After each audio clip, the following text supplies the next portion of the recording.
Ora, terminou há momentos uma palestra aqui no Hotel Sindai, organizada pelo Rotary Clube de Santo Tirso. Tenho comigo o Ricardo Ferreira, atual presidente do Rotary. Como é que surgiu a ideia de fazer esta palestra, digamos que um tema importante para todos os portugueses, e já agora o balanço desta noite? A ideia surgiu pelo facto de Rotary Clubes, de uma forma geral, celebrar no mês de outubro o mês do desenvolvimento social, económico e comunitário.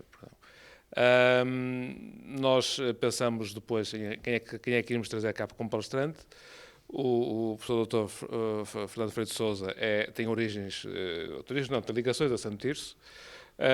Foi-nos sugerido que ele tinha feito uma intervenção neste sentido, que seria muito útil e muito a propósito do tema deste mês, e nós temos feito o convite e ele, gentilmente e amigavelmente aceitou, e penso que hoje fez aqui uma intervenção que de alguma forma foi surpreendente, mas que foi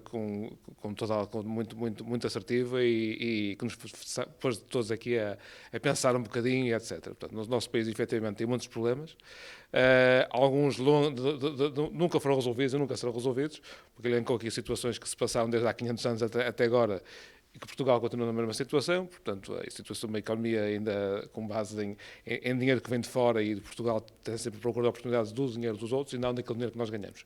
Portanto, penso que é uma situação antiga, mas pronto, de qualquer maneira é um desafio para o futuro, para as novas gerações, de tentarmos de alguma forma resolver e melhorar.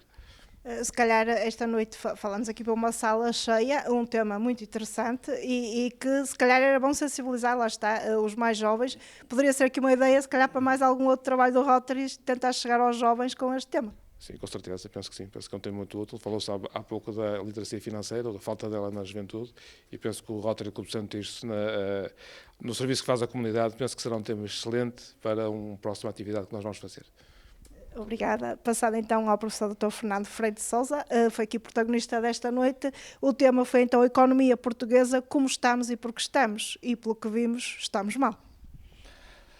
Sim, é evidente. Eu procurei no início chamar a atenção para uma coisa, que é de que valia a pena sempre olharmos para as coisas numa perspectiva comparativa.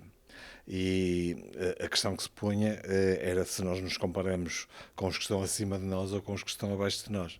Se nós fizermos essa análise comparativa, por exemplo, naquilo que é o conjunto dos países do mundo hoje, nós estamos muito acima da larga maioria desses países. Salvo erro, os números eram gerais. Para o indicador de desenvolvimento humano, Portugal estava em 42º lugar na última classificação, num conjunto de 193 países. Portanto, temos 41 à nossa frente, mas temos 150 e tal atrás.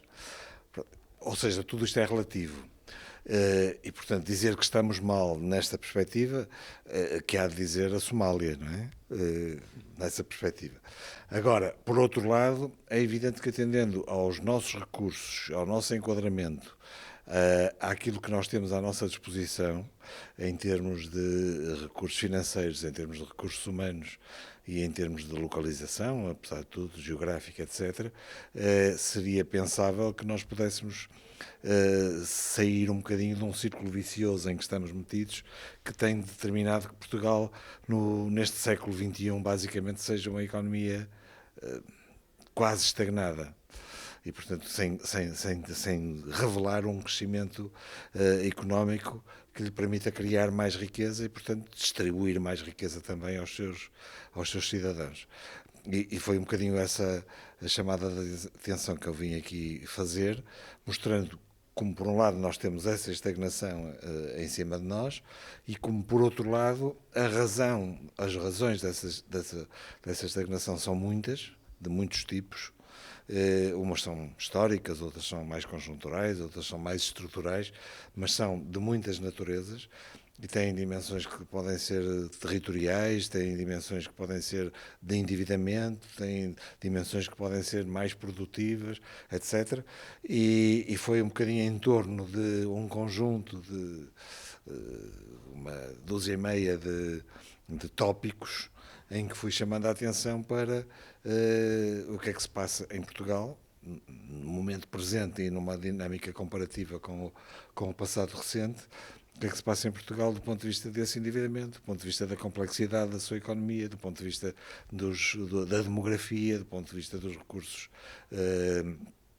dos nossos recursos humanos e da forma como eles emigram ou como nós temos necessidade de receber volumes crescentes de imigração para equilibrar algumas das nossas dinâmicas ou falta delas, os fundos estruturais europeus, enfim, todo um conjunto de aspectos que procurei aqui chamar a atenção na perspectiva de alertar as pessoas para que não há soluções milagrosas, não há, como eu disse aqui, encantadores de serpentes, e ninguém acredita que haja encantadores de serpentes. Normalmente quem vem com discursos desse género vem com discursos que são basicamente fraudulentos, e portanto o que é preciso é que nós tomemos o nosso destino em mãos, e portanto os jovens, os velhos, as associações, as instituições que peguem no assunto, que agitem as consciências e que tentemos fazer um Portugal melhor, que é um pouco o nosso objetivo. A qualidade das instituições, também disse, e com isto terminava esta resposta à sua pergunta,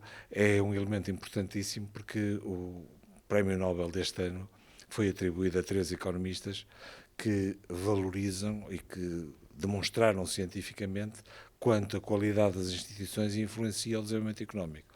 E, portanto, quanto mais as instituições forem confiáveis, forem qualitativamente pujantes, mais a economia pode crescer e mais esses países podem tornar-se mais ricos e prósperos. Na sua opinião, qual é que seria a medida mais urgente para nós mudarmos aqui um bocadinho este panorama?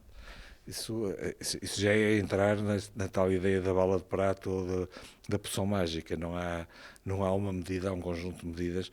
Também é preciso termos um bocadinho em conta a percepção de que não há transformações económicas que possam acontecer com o estalar de um dedo. Portanto, as coisas têm o seu tempo, têm a sua inércia, mas o que é importante é que a direção esteja definida e seja mantida. Uma das coisas que eu acho que é mais importante é nós sermos capazes de manter, de definirmos um rumo e de nos mantermos, como dizem os ingleses, stick to the rumo, a esse rumo, agarrados a esse rumo. E essa é a questão principal, porque em Portugal nós estamos permanentemente a mudar em função das conjunturas, das circunstâncias, e não estamos a fazer aquilo que, por exemplo, a evolução da ciência portuguesa demonstra, que é sempre que há uma capacidade de decisão política que é continuada, os resultados acabam por aparecer, a emergência de coisas melhores, de coisas boas, acaba por acontecer. E, portanto, a medida são basicamente, não é uma medida, mas são caminhos.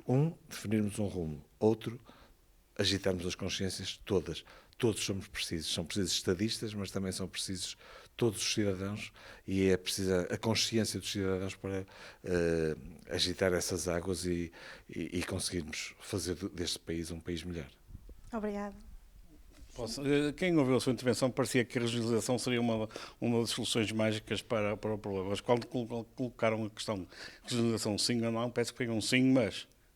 Sim, de algum modo sim, quer dizer, o que eu quis dizer foi que se eu tiver que optar num processo num processo de decisão, num referendo, numa coisa qualquer, em termos de sim ou não à regionalização, eu sou sim. Mas reconheço que existem a vários níveis, vários tipos de razões para que nós tenhamos, antes de entrarmos nesse processo, fazer algum trabalho de casa prévio, garantindo que a regionalização não introduz ou não faz entrar pela janela aquilo que nós queremos fazer sair pela porta. Isto não introduz perversões num sistema, nomeadamente político, etc., que acabem por gerar novas fontes de descontentamento nas populações, que é aquela velha ideia de que a regionalização são mais taxas para mais eleitos. É preciso garantir que isso não é verdade, ou seja, que por cada, passa a expressão taxa, entre aspas, por cada taxa criado há N taxas que deixam de existir, É preciso garantir que esse processo acontece e é, portanto, preciso um rigor orçamental e financeiro que seja à prova de bala. Tem havido várias pessoas a pronunciarem sobre isso e eu louvo-me bastante nos trabalhos que tem feito o Dr. Miguel Cadilho nessas áreas e acho que vale a pena pensar nisso, sendo certo que não é possível ser contra um processo de regionalização, que eu chamei a atenção, não é a mesma coisa que um processo de descentralização e muito menos que a descentralização coxa e mal amanhada que foi apresentada em Portugal nos últimos anos, mas o processo de regionalização, no meu ponto de vista, não é possível ser contra ele enquanto tal, enquanto nós tivermos um território que tem zonas de baixa densidade que ocupam 4/5 ou... Mas mais que a questão norte-sul será a questão litoral interior. É uma questão litoral interior, sem dúvida, mas depois também há a questão, lá está, e é uma das coisas que não é a regionalização que resolve, que é porque é que existindo duas áreas produtivas fortes no país, uma área à volta de Lisboa com as suas características e uma área no norte que vai de Viana do Castelo até Aveiro, não é? Toda essa zona litoral, porque é que essas duas áreas não são igualmente tratadas do ponto de vista da política económica. Isso não é um processo de regionalização, é apenas um processo de gestão inteligente das políticas públicas. E o que acontece é que as políticas públicas funcionam muito em função da proximidade a Lisboa e, portanto, isso vai bater na afluência de tudo para Lisboa e de Lisboa, cidade perdida que eu aqui falei, caindo numa armadilha de desenvolvimento médio que hoje já nem Lisboa é uma zona de arrastamento da economia portuguesa. Também tendo a questão do turismo, que não será propriamente a galinha dos ovos de ouro, porque até e aí diz que não é um setor fiável, não é?